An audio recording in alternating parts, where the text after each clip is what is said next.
Hallelujah, Lord God. Praise the Lord. Kasi po, sa dami-dami po ng tao sa labas, ay nandito po tayo para purihin at sama-samang sambahin ang Panginoon. Amen. Nagpapasalamat po ako sa Panginoon sapagkat nabigyan po ako ng pagkakataon na sabihin at awitin ang How Great Thou Art. Alam po natin yung awitin na yon for bata pa po ako. Very powerful po yung awitin na yon. Alam po ba natin kung sino po ang nag-compose nun?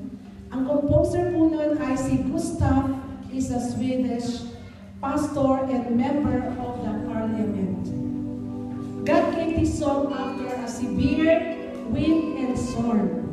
He felt the awesome presence of God when the sun came out after the storm.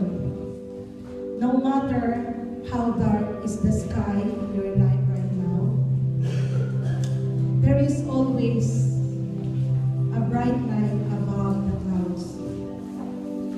Tingnan po natin yung sitwasyon natin ngayon.